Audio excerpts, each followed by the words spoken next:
हमरा सब भेल के वहाँ नहीं श्री सद्गुरु महाराज की धन्य है गुरु। श्री सद्गुरु महाराज की जय। श्री सद्गुरु महाराज की जय। श्री सद्गुरु महाराज की जय। महर्षि में ही अनुभव ज्ञान से परमाराध्य सद्गुरु महाराज की अमृतमय वाणी ध्यानाभ्यास करके जो अपने को नियम में कर लेगा वह अपने को परमात्मा में जोड़कर उनमें विराजने वाली शांति प्राप्त करेगा। श्रद्धा की बड़ी जरूरत है। श्रद्धावंत परम गति प्राप्त करेगा और श्रद्धाहीन संसार चक्र में भ्रमता हुआ सांसारिक दुखों को भोगता ही रहेगा। गुरु वाक्य, सत्शास्त्र और सद्विचार तीनों का मेल मिलने पर जो अटल विश्वास होता है उसी को श्रद्धा कहते हैं। सदग्रंथों में कही गई विधियों को छोड़कर जो मनमाना करने लगता है वह विषय भोगों में डूबता है। इस तरह वह न सिद्धि पाता है, न सुख पाता है, न परम गति पाता है। जो लोग बहुत दिनों से सत्संग करते आ रहे हैं,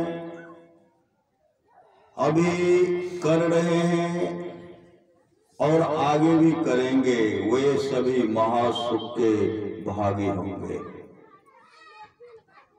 आप लोग बहुत अच्छा करते हैं कि रविवार के रविवार यहाँ आकर सत्संग करते हैं। जब तक लोग जीवन धारण करें तब तक सत्संग करें, तो अवश्य मरने के बाद वे आगे कोई शरीर पाएगा तो मनुष्य का ही शरीर पाएगा, दूसरा हो नहीं सकता। संसार में रहने के लिए बहुत अच्छा प्रबंध किया, कुछ दिन या कुछ वर्ष रहे, चले गए। कहां चले गए इसका कोई ठिकाना नहीं है। शरीर छोड़ने पर तुम दुख में नहीं जाओ, इसका प्रबंध कर लिया तब तो ठीक है, लेकिन नहीं किया तो भी तुमको कुछ करना चाहिए, नहीं तो अपनी बहुत बड़ी हानि करते हो। इन बड़ी हानि से बचो। यह शरीर रूपी पिंजरा 7 धातुओं से बना हुआ है। इसमें जीवात्मा युक्ति के न जानने वाले सुग्गे के समान रहता है। यदि इस जीव को सद्गुरु मिले तो इसका उद्धार हो सकता है, नहीं तो यह जीव अत्यंत दुख भोगता रहेगा।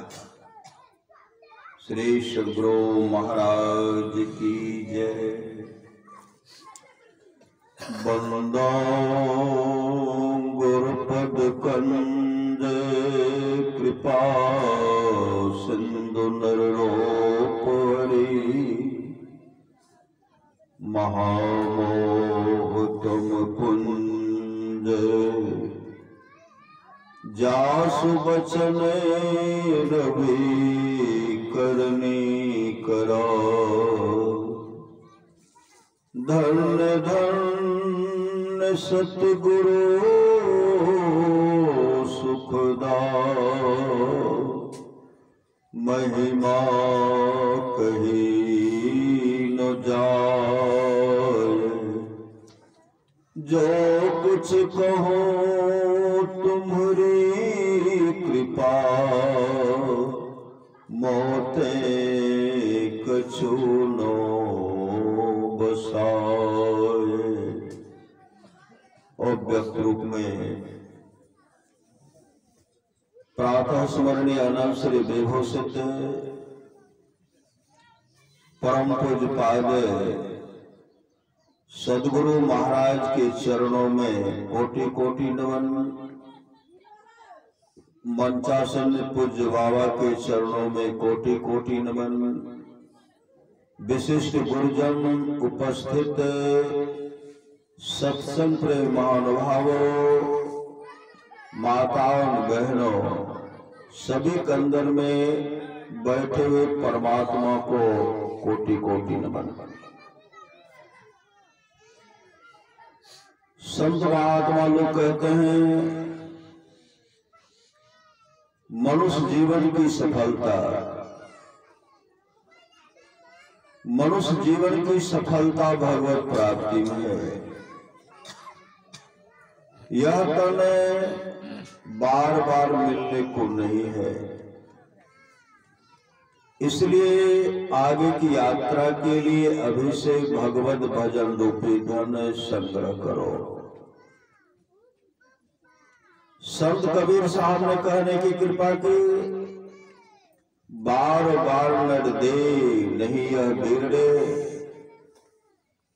चेत सके तो चेत कहत कबीर रे, कबीर सोई धन संचिए जो आगे का होए। माथ चढ़ाए गांठरी जातन देखा को, करिए नित्य सत्संग को बाधा सकल मिटा। करिए नित्य सत्संग को बाधा सकल मिटाए, यह अवसर फिर ना मिले दुर्लभ नर्तन पाए। कहते हैं यह मौका फिर हाथ आने वाला नहीं है। क्षणभंगुर है काया तेरी, क्या माने पड़ते थे। यह शरीर क्षणभंगुर है, इस शरीर को विनष्ट होने में देर नहीं लगेगा। कहते शरीर पर कभी विश्वास मत कीजिए। भगवान बुद्ध की वाणी है, सुंदर से सुंदर सरो शरीर, सुडोल शरीर कुछ ही क्षण में बेजान लट्ठे की तरह पृथ्वी पर पड़ा रह जाएगा। इसका हार हार अलग हो जाएगा। नित्यानंद स्वामी कहते हैं किस पर करत गुमान, कहते हैं किस पर गमन कर रहे हैं, किस पर करत गुमान रे मन मान हमारे, हार चाम का बनाया पिंजरा, सकल पुरुष भज नारी, तिसको तुम अपने कर मानो यही भूल, बर भारी रे मन मान हमारे। इस तरह का जो जीवन में भूल कर बैठे हैं, आवागमन के चक्र में दुख भोग रहे हैं। भगवान बुद्ध का शरीर तो बहुत सुंदर था, भूल नहीं किए। संसार के तमाम संपदा को, राजपाट को छोड़ करके अपने जीवन के बागडोर को परमात्मा के हवाले कर दिए, सदगुरु के हवाले कर दिए, और उनका जीवन मंगलमय बन गया। अपना क्या बहुतों को तार दी, बहुतों को तार दी। परमाराम शरीर के नश्वरता पर विचार करते हुए दे धरे कर यह फल भाई, भजे राम सब काम बिहाई। इस पद को पढ़ करके अपने जीवन को सफल और सार्थक कर लिए। परमाराम महाराज ने कहा सबको एक साथ कैसे मरोगे, कोई आगे मरोगे कोई पीछे मरोगे, मेरे संग रहने वाले की अधोगति नहीं होती। मैं मोक्ष नहीं चाहता, मैं बार बार आऊंगा, तब तक आऊंगा जब तक अपने सारे शिष्यों को मोक्ष नहीं दिला दो। अंदेशा किस बात की?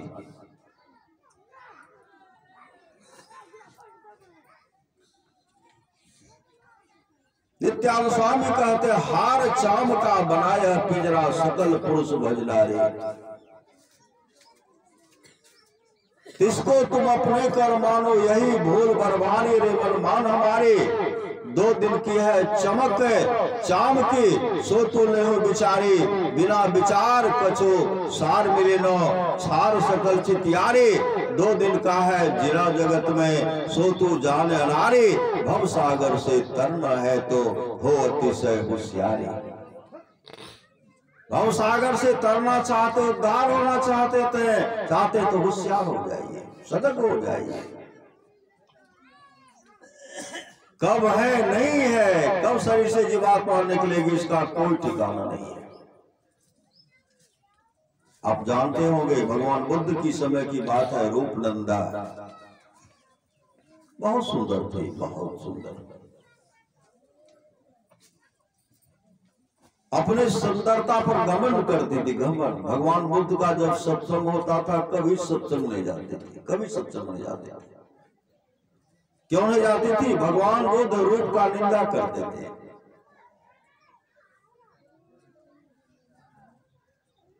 सुंदर शरीर प्राप्त करके जो संसार के भोगों में लिप्त रहते हैं, खाए खोरा का, पहन पोसा का, जम का बछड़ा पलता है, जम बढ़ जाती तोरे छाती, उससे क्यों नहीं डरता है। संत महात्मा लोग कहते हैं डरिए, डरत रहे सो उबरे, गाफिल खावे मार।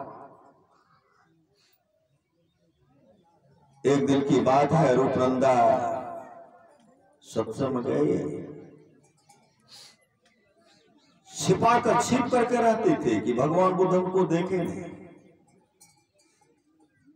कहते जब द्रवहि दीन दयाल राघव साधु संगति पाइए, जब परमात्मा की बहुत बड़ी कृपा होती है, संत सदगुरु की बहुत बड़ी कृपा होती है, तो साधु का संग और सत्संग करता है। रूपनंदा सत्संग में गई और पीछे छिप करके बैठे। अंतर्यामी सदगुरु भगवान बुद्ध सब जानते थे। रूपनंदा आई है, छिप कर बैठ गई। छिप करके भगवान बुद्ध को देखा करते थे। उसी समय भगवान बुद्ध योग बल से 4 बहुत सुंदरी, अपूर्व सुंदरी को बगल में 4 अपूर्व सुंदरी है, बहुत सुंदरी, और उनके हाथ में पंखा है। भगवान बुद्ध को ऐसे पंखा झेल रहे थे। उस सुंदरी को सिर्फ रूपनंदा देख रहे थे और कोई नहीं, कोई वक्त नहीं। देखते देखते वह सुंदरी जो अवस्था से वृद्धावस्था को हो गई, वृद्धावस्था को प्राप्त कर ली, शरीर में झुर्रियां पड़ गए, दांत जो थे सारे दांत टूट गए, बाल सफेद हो गए, आंख से किच्ची बह रही है, नाक से नेटा बह रही है। होते होते झुर्रियां पड़ गए, झुर्रियां पड़ते पड़ते जीर्ण हो गए। उसी समय धराम नीचे गिर गए, मृत्यु हो गई। रूपनंदा इस दृश्य को देख रहे थे। रूपनंदा चौंक पड़ी कि सुंदर शरीर है, रूपनंदा से भी बहुत सुंदर थी। रूपनंदा चौंक पड़ी। उसी से भगवान बुद्ध कहते, रूपनंदा इस शरीर को विनष्ट होने में देर नहीं लगेगा। जिस शरीर पर तुम घमंड कर रही हो, यह शरीर सड़ने वाला है, गलने वाला है, दुर्गंध होने वाली है और मृत्यु होगी। बहुत बड़ा दुख होगा, जीवन बहुत बड़ा दुख होगा। समय की एक ठोकर ही बदल देती है जीवन को। दौड़ करके भगवान बुद्ध के चरण पकड़ ली और कहने लगी, भंते मेरा उद्धार कर दीजिए। तो भगवान बुद्ध रूपनंदा को भजन भेद दिए। भजन भेद लेने के बाद वह मुस्तैदी के साथ ध्यान मनन किए। अब सुन रहे थे, योग ही न कथन ज्ञान मोक्ष भक्ति।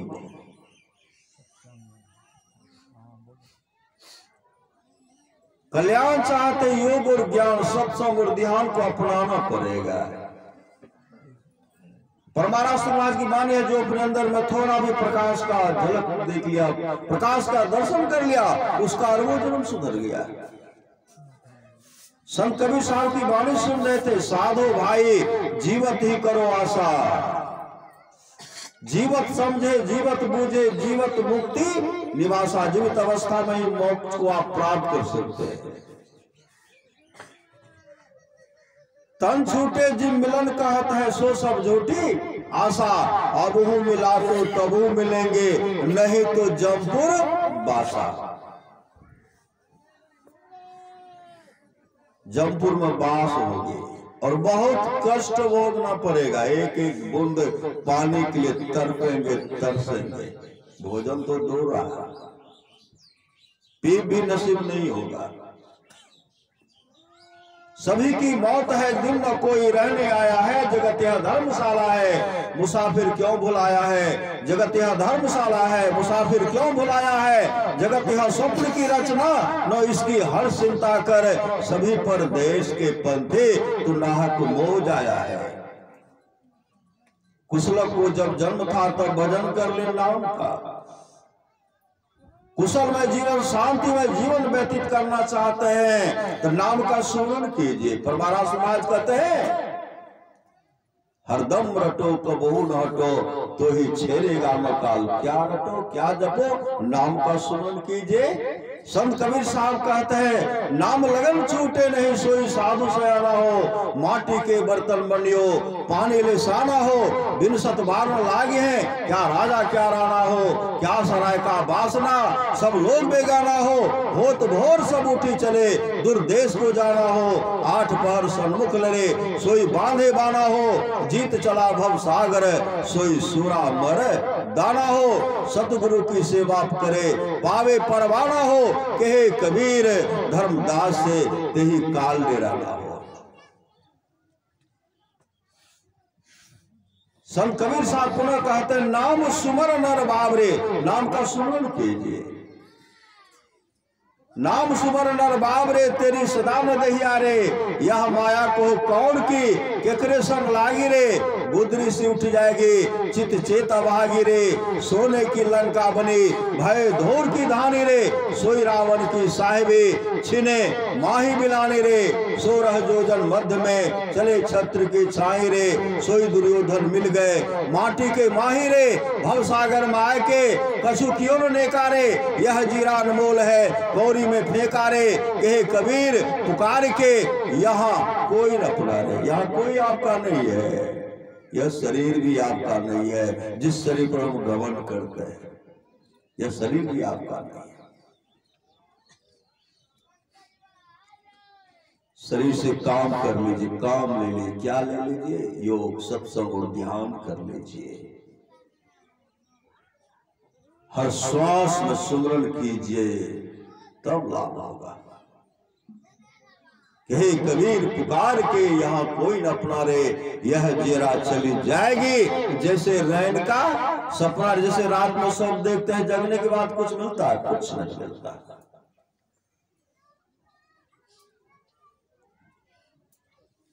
शरीर की नश्वरता पर हमेशा विचार कीजिए। मरने के बाद क्या होगा, मरने के बाद मौत होगी। सच्ची घटना है। एक धनी शेर थे जो मलमल पहनते थे, मखमल पर सोते थे। सुंदर सुंदर भोजन खाते थे, फिर भी मन नहीं भरता था। अंडा मांस मछली शराब का भी सेवन करते थे।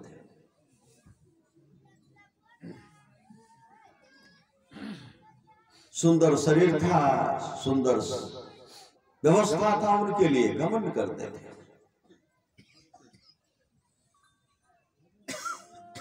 शराब पीते पीते, मांस मछली अंडा खाते खाते अमूल जीवन को बर्बाद कर दिए। और उनके दरवाजे के सामने एक गरीब व्यक्ति था, लाजर, जिसके शरीर में घाव भरा हुआ था। उनके घाव को कुत्ता करके चाटा करते थे।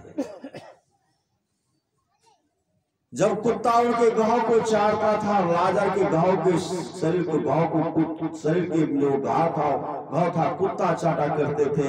वे अख्तियार थे, कुत्ता को हटा भी नहीं सकते थे। एक एक दाने के लिए लाजर तरसता रहता था। धनी शेर जो खाता था, उनके मेज पर जो चूर चार गिरता था, उनके लिए वो तरसता रहता था, अगर देता तो भूख की छुरा मिटाता। वो धनी सेठ के जीवन में न दान था, न पुण्य था, कोई शुभ काम नहीं था। लेकिन लाजर गरीबी जीवन में भी शरीर में घाव भरा हुआ था। गुरु से युक्ति लेकर के वह नाम का सुमरन करते थे। हमेशा नाम जपत कुष्ठी भला, चुई चुई पड़े जो चाम। शरीर का चाम मांस गल गल करके गिर रहा है, अगर उनके जीवन में सदगुरु है, नाम का सुमरन है, वह बहुत बड़ा भाग्यशाली है। सुंदर शरीर है, जीवन में नो सदगुरु है, नो सत्संग है, कहा उसका जीवन तो हाहाकार है, धिक्कार में है, धिक्कार में है, धिक्कार में है।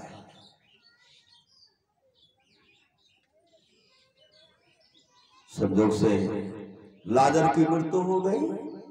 लाजर को कब्र में दफना दिया गया।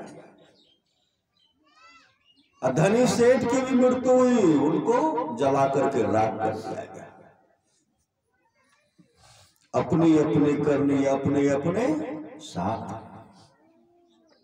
अपने अपने साथ करे जो आगे आवे। बाप की करनी बाप पुत, पुत ही पावे। जोरू के करनी जोरू, खसम खसम को फलता। अपने ही करने से जीव भवजल पार उतरता। नेकी बदी है संग और वो संगी कोई, देखो बूझ विचार संगी जइए दोई। पलटू करने और के नहीं और के मात है, अपने अपने करनी अपने अपने साथ। दोनों जो अपने जीवन में शुभ अशुभ काम किए थे, दोनों के साथ गया। धनी सेठ को जमदूत पकड़ करके जमराज की अदालत में ले गए, और लाजर को देवदूत आए तो देवलोक लेके चले गए।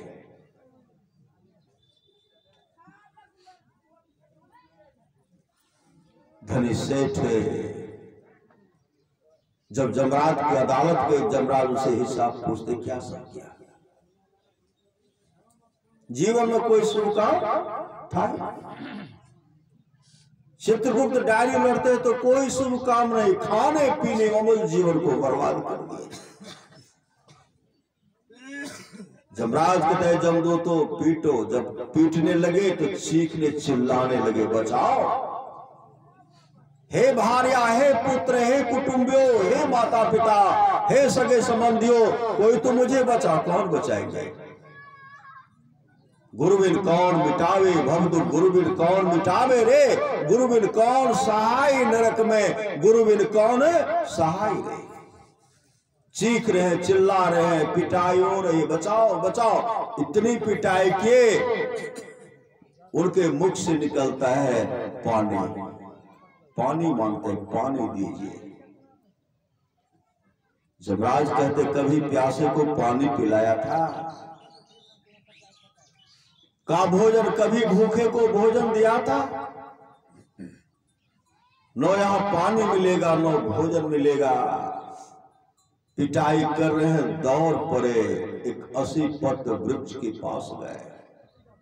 वहां जब जाते हैं, जैसे यह पहुंचता, वहां से वृक्ष से आग का गोला गिरने लगता है। वृक्ष का पत्ता जो टूटता है, तलवार से भी तीक्ष्ण धार है। शरीर का कट कट करके अलग हो रहा, काफी पीड़ा हो रहा है। अग्नि से शरीर जल रहा है, बचाओ बचाओ बचाओ। दौड़ यहां दौड़ वहां कर रहे, पिटाई हो रही है। गीता गोस्वामी कहते, ओ गंगाराम, तेरा सुखना पिंजरा पुराना हो गया। तुम बैठा है खामोश, तेरा साथी रवाना हो गया। मौत रूपी बिल्ली बैठे है तेरी ताक में, मोड़ तू पछताएगा, मिल जाएगा जब तू राख में। ओ मुसाफिर कर तैयारी, गाड़ी आने वाली है, तत्काल ही छूट जाएगी, सीटी बजाने वाली है मौत रूपी डाक गाड़ी। जिस समय आएगी, कहे गीतानंद, यहाँ की सारी संपत्ति यही रह जाएगी। पर महाराज समाज कहते, जहां रहना नहीं वहां सारी व्यवस्था हम लोग करते हैं। जहां रहना नहीं है वहां सारी व्यवस्था करते हैं। जहां जाना निश्चित है, उस घर का पता नहीं है, उस घर का पता नहीं है, उस घर का पता कहाँ मिलेगा? सत्संग में मिलेगा। सदगुरु के चरण में शरण में जाइएगा, तब उस घर का पता आपको मिलेगा। जिसको उस घर का पता लग गया, कभी संसार में दुख भोगने के लिए उनको नहीं आना पड़ेगा। मांगते हैं पानी का, पानी नहीं मिलेगा। ऊपर देखते हैं जो लाजर विपत्ति में भी नाम का सुमरन करते रहते थे, और देखते हैं पिता अब्राहम के बाजू में बैठे हुए पिता अब्राहम अपने हाथ से उनको लड्डू मिठाई खिला रहे हैं। धनी सेठ कहते हैं, हे पिता अब्राहम, जब मैं सेठ के शरीर में था सुंदर सुंदर भोजन खाता था, मुलायम गद्देदार बिछावन पर सोता था, मलमल पहनता था, सुंदर सुंदर भोजन खाता था। आज एक दाने के लिए तड़प रहा हो, तरस रहा। हे पिता अब्राहम, मुझे भी एक लड्डू दीजिए। पिता अब्राहम कहते हैं, यहां से कुछ भी मिलने वाला नहीं है। कहते हैं, पिता अब्राहम, मैं सेठ के शरीर में था, मैं सुखमय जीवन व्यतीत करता था। लाजर तो दुखमय जीवन व्यतीत करता था। लाजर को तो यहां भी दुख होना चाहिए। मृत्यु लोक में जब वह दुख भोग रहा था, यहां भी उनको दुख होना चाहिए। हम मृत्यु लोक में सुख भोग रहे थे, यहां भी हमको सुख होना चाहिए। पिता अब्राहम कहते हैं, जीवन में न सत्संग था न सदगुरु था, खाने पीने अमूल जीवन को बर्बाद कर दिया। दुख तो तुमको भोगना ही पड़ेगा।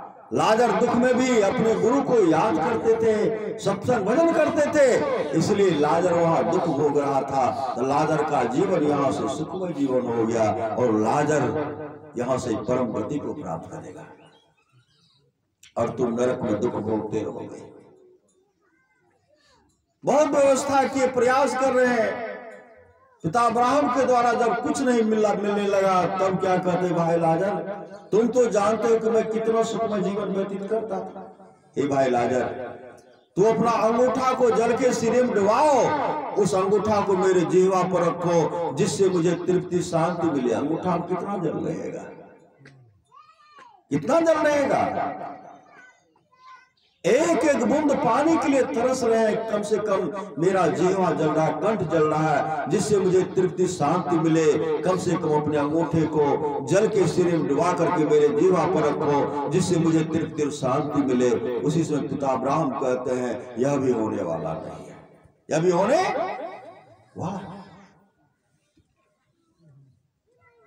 देख ले, कोई देख रेख करने वाला नहीं है। तब धनी सेठ पिता अब्राहम से कहते हैं, हे पिता अब्राहम, मेरे घर पर मेरे 4 भाई हैं जो एक नंबर का शराबी है, मांसाहारी है। मेरे पिताजी भी शराबी हैं, मांसाहारी हैं। कम से कम मेरे भाई मेरे पिताजी को उपदेश कर देते, वह खान पान में सुधार करते, उनका जीवन मंगलमय हो जाता। पिता अब्राहम कहते, वहां संत महात्मा घूम घूम करके नगर भ्रमिय गुरु करे उपदेशवा हो, उपदेश कर रहे हैं। जो इनके जीवन, उनके विचारधारा पर चलते हैं, उनका जीवन मंगलमय होता है। नगर भ्रमिय गुरु करे उपदेशवा हो, से हो मन सुतल निश्चित। यहाँ इतने ही शब्द, यहाँ 2 की संख्या कितनी है? बहुत है। परमाराष्ट्र महाराज की वाणी है, जिसके आसपास में सत्संग हो, वहां के लोग घर में बैठे रहे, सत्संग नहीं आवे नहीं जाए, समझिए ऐसे लोगों का भाग संस्कार बहुत गिरा हुआ है, बहुत गिरा हुआ।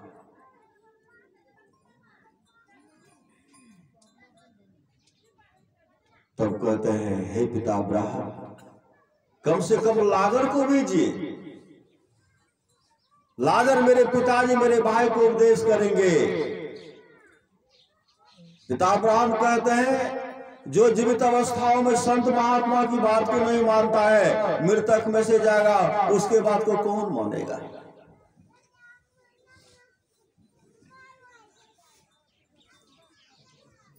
उसी समय जमराज कहते जमदूत उठाओ, इसे कुंभी पाक नरक में गिराओ। उसी से मैं उठा करके कुंभी पाक नरक में गिरा दिया। आज क्या है? आज पर्व है। क्या सब खाएंगे आप लोग? अपने अपने घर जाइएगा, सुंदर सुंदर व्यवस्था होगा। श्री सदगुरु नहीं होगा। लाजर कुछ के जीवन में, सेठ के जीवन में पेट भी नसीब नहीं होगा, पेट भी नसीब नहीं होगा। अभी मानव का शरीर है, पर्व है तो व्यवस्था करेंगे, ये खाएंगे वो खाएंगे। यहाँ शरीर को पालने के लिए, शरीर को सजाने सुंदर रखने के लिए आज भोजन का व्यवस्था होगा। लेकिन इहलोक और परलोक मंगलमय होने के लिए आप वह भी व्यवस्था कर रहे हैं, वह भी भोजन कर रहे हैं, वह सत्संग रूपी भोजन कर रहे हैं। इसके लिए परमानस महाराज कहते हैं जो लोग बहुत दिनों से सत्संग करते आ रहे हैं, अभी कर रहे हैं, आगे भी करेंगे, ये सभी महासुख के भागे होंगे। आज वह भी व्यवस्था आप लोग कर रहे हैं जिससे आप लोगों का जीवन मंगलमय होगा। कौन कहते हैं? परमाराध्य सदगुरु महाराज कहते हैं। 4 दिन का खेल था। धनीशेर तो नरक के कुल में दुख भोग रहे हैं। चौथा दिन लाजर के गुरु, लाजर को तो कब्र में दफना दिया गया था। लाजर के गुरु लाजर के घर पर आते हैं। लाजर के एक बहन कहने लगी, गुरुदेव मेरा भाई लाजर संसार से चल बसा, 4 दिन पहले उनको कब्र में दफना दिया गया है। मेरे भाई लाजर को कब्र से निकाल दीजिए, मेरे भाई लाजर को जिंदा कर दीजिए। दूसरी बहन कहने लगी, नहीं गुरुदेव, मेरा भाई लाजर जब जीवित था उनके शरीर में काफी घाव रहा हुआ था, काफी कष्ट भोग रहा था। कम से कम मेरा भाई लाजर कब्र में चैन की नींद तो सो रहा, चैन से तो रह रहा है, इसलिए मेरे भाई लाजर को जीवित मत कीजिए। एक बहन कह रहे जीवित कर दीजिए, एक बहन कह रहे नहीं कीजिए। उसी समय लाजर के गुरु कौन थे? प्रभु ईसा मसीह थे। कब्रिस्तान को ही चल पड़े और कब्र के पास जाते हैं और कहते हैं, लाजर तेरा गुरु कह रहा तू कब्र से बाहर आ, ऐ मेरे पुत्र तू कब्र से बाहर आ, तेरा सदगुरु कह रहा है। उसी समय जो कब्र पर मिट्टी रखा हुआ था सब बाहर आया और लाजर कब्र से बाहर आता है। श्री सदगुरु लाजर कब्र से बाहर आता है, पूरे शरीर में फफोला पड़ा हुआ था, वह सदगुरु के चरण में लिपट जाता है। प्रभु ईसा मसीह उनके शरीर को सहलाते हुए कहते हैं, जाओ पुत्र तुमने बहुत दुख को भोगा और तुम सत्संग का प्रचार करो, सत्संग करो। वही उपदेश के धनी सेठ को नरक में जो दुख भोग रहा था वही उनके भाई को बताए, पिताजी को बताए, उनके मुताबिक चले। उनके भाई भी खान पान में सुधार किए, उनके पिताजी भी खान पान में सुधार के अपने जीवन को सदगुरु के हवाले करके अपने जीवन को मंगलमय बना लिए। यह सत्संग का फल है। अभी हम लोग प्रोफेसर मनोज बाबू के निवास स्थान पर प्रोफेसर साहब अपने पिताजी के पुण्यतिथि के अवसर पर सत्संग करवा रहे हैं। संत महात्मा की वाणी है, जिनके प्रथम पुण्यतिथि पर सत्संग होता है, ऐसे पापी से भी पापी अगर नरक में पड़े हुए हों, अगर उनके वंशज के लोग सत्संग करवाते हैं, उनके प्रथम पुण्यतिथि के अवसर पर सत्संग करवाते हैं, पापी से पापी भी नरक से निकल करके स्वर्ग लोक को चले जाते हैं। यह सत्संग का फल है। सच्ची घटना को जानते होंगे।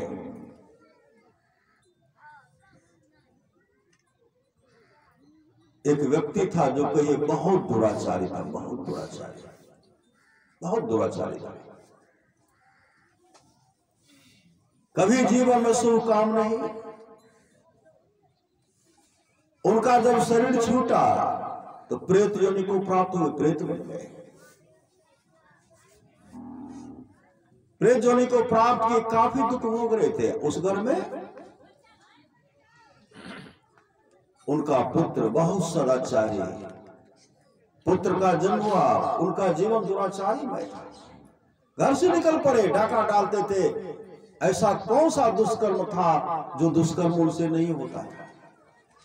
लड़का बड़ा हुआ, अपने जीवन के बागों को सदगुरु के हवाले के सत्संगित और ध्यानित करते रहते थे। जब बड़ा हो गए, उनके मन में हुआ कि पिताजी को खोजना चाहिए, मेरे पिताजी कहाँ चले। पता नहीं था उनकी मृत्यु हो गई। पिताजी को ढूंढना चाहिए। पिताजी को ढूंढने के लिए घर से निकले। बहुत आगे बढ़ते हैं तो पता चला कि उनके पिताजी के एक मित्र थे, उनसे मुलाकात हुई। उनसे कहते हैं, आप मेरे पिताजी को देखें, हम पिताजी को ढूंढ रहे, पिताजी नहीं मिल रहे हैं। उनके पिताजी के मित्र ने कहा, तुम्हारे पिताजी की तो मृत्यु हो गई, तुम्हारे पिताजी की मृत्यु हो गई। घनघोर जंगल जाते हैं, वहां जाकर वृक्ष के नीचे बैठ करके मानस जप मानस सत्संग कर रहे थे। सत्संग करते करते गीता का 3रा अध्याय का पाठ बैठ करके किए। उसी से एक आवाज होती है, आवाज, बहुत बड़ा आवाज हुई। आवाज होने की बात देख रहे हैं, एक प्रकट हो गए जो प्रेत के रूप में थे। प्रेत जोनी प्रेत खड़े हो गए। गीता का श्लोक पढ़ रहे थे। धीरे धीरे उनका शरीर जो है परिवर्तन हो गया और उसी समय वो दिव्य रूप में आ जाते हैं। दिव्य रूप में जब आए, उसी समय उनके लिए वैकुंठ लोक से विमान आता है। अब विमान पर बैठ करके जब वो विष्णु वैकुंठ लोक को जाने लगे, वह लड़का कहता, आप कौन हैं? आप तो प्रेत जोनी में थे और अभी दिव्य रूप धारण करते हुए जा रहे हैं। कहा, मैं बहुत दुराचारी था, लेकिन आप जो यह मंत्र का सुमरण के, ध्यान भजन के, गीता श्लोक का जो पाठ के, उस पुण्य के चलते हम वैकुंठ लोक को जा रहे हैं। आप कौन है? अपना परिचय दें। वह लड़का अपना परिचय देते हैं। लड़का पूछते, आप कौन है? आप अपना परिचय दें। वह अपना परिचय देने लगे। मैं अमुक गांव का रहने वाला था, मेरा नाम अमुक था, मैं बहुत बड़ा दुराचारी हो गया, मैं प्रेत जोनी को प्राप्त कर लिया, लेकिन आप जो मंत्र का उच्चारण के, उसके लिए दिव्य शरीर धारण करके मैं वैकुंठ लोक को जा रहा। तो लड़का कहते हैं, मेरे पिताजी का भी नाम तो यही था,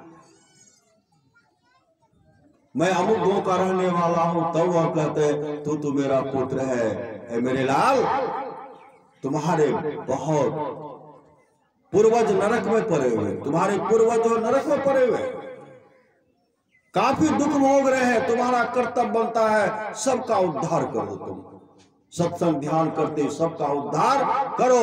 उसी समय वह लड़का आए, भगवत भजन करने लगे, सत्संग भजन करने लगे। जितने भी नरक में पड़े हुए थे सब अच्छे अच्छे लोक को चले गए। यह सत्संग का फल है। तो मनोज बाबू अपने पिताजी के पुत्र थी, वह पर सत्संग करा रहे हैं। सदगुरु वहां से प्रार्थना करता हूं, इनका जो मनोभावना है, जो मनोकामना है, सदगुरु महाराज उनको पूरा करेंगे। उनकी अच्छी से अच्छी गति हो, जहां भी हो उनको शांति मिले। बोलिए प्रेम से श्री सदगुरु महाराज की जय। अब लोग पूज्य बाबा से सुनने की कृपा करें। श्री सदगुरु महाराज की जय। हाँ का तो पूरे कह पड़ते।